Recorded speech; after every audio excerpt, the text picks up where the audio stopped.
Congratulations, Mount Pleasant, Michigan.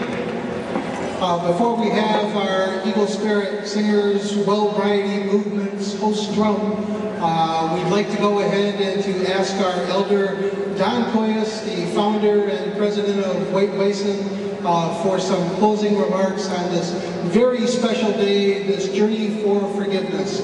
Elder Don Koyas, ho!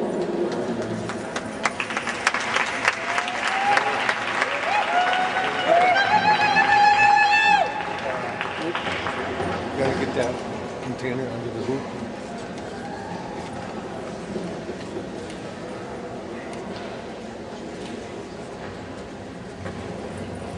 About 50 days, 45 days ago, we started this journey across the United States. And we have had just incredible, miraculous support from the communities. This movement that is spreading throughout our communities, this is your movement. And there's many, many people we have run into on this journey that are doing things I didn't even know they were doing with it. Because they just said, I'm just going to go and help the people. And that's from prisons to the youth groups. I think the movement, there's more going on that I don't know about than what I do know about. And I guess it's like a vine. It's like you watch this vine in your house, it starts growing out the window, you're just looking at what's going on in your house, but now I'm beginning to see where this vine has went over the years. It surprises me to see it.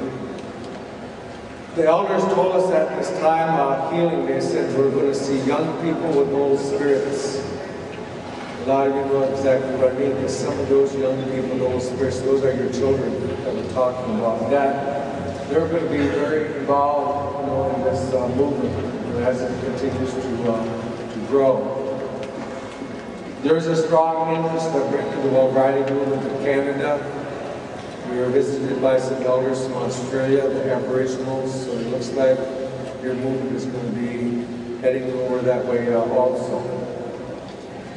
But I think it's time that we realize is for this healing to take place, we are no longer grant dependent on making it work. We can do this work with or without grants. And I think the day is here when we need to take a look at having some federal bureaucracy telling us what is evidence-based and what isn't evidence-based. Our culture was going and it was working great long before they came along, because we find a lot of instances when we give them the teachings, they turn it into a hypothesis. Or we give them our teachings and turn it into a theory. And the most spiritual thing I could say about that is just screw them. We got to quit doing that. You know what I mean? We got to trust our culture. We got to trust our elders.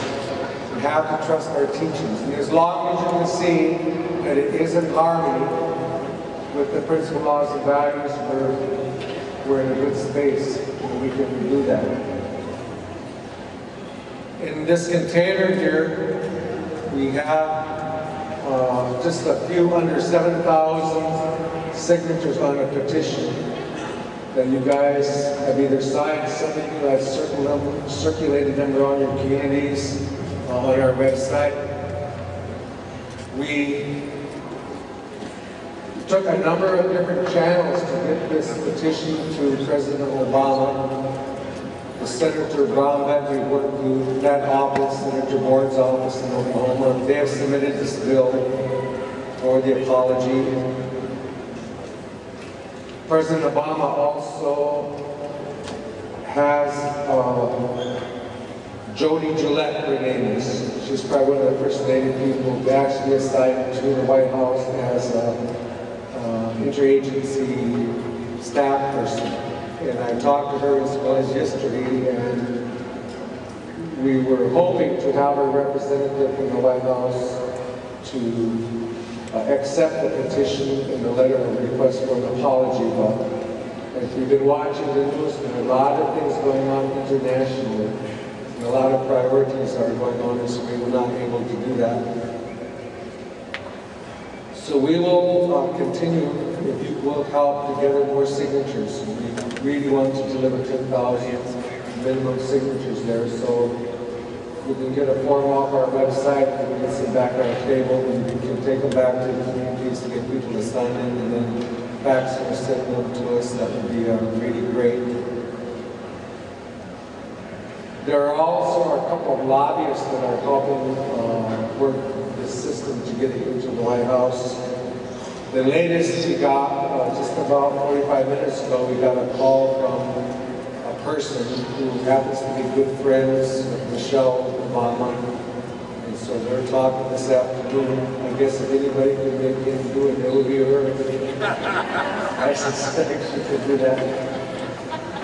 But it's really, you know, sometimes those walls they seem to be impenetrable, but that's when we have to come on our faith. I don't think that the Creator would make all these arrangements about all these things over these days. The reception of the idea of forgiveness across our Native communities is just incredible where our people are in terms of healing. Even those that said, I'm not ready to forgive yet, which says they know that needs to be done. And so it's something, you know, that we're working on. And so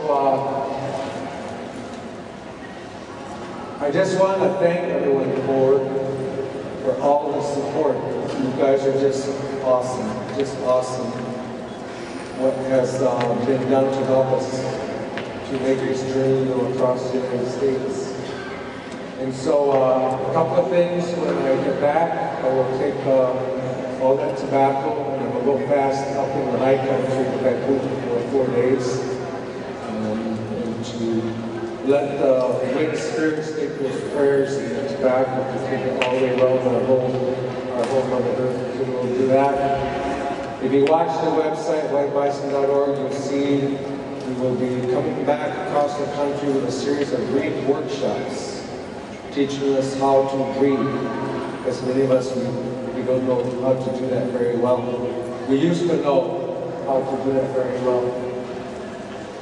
In my community, a long time ago, when I was a child, whenever there would be a funeral, we had the older women, they would come there and they would start to wail when they started, and they just couldn't.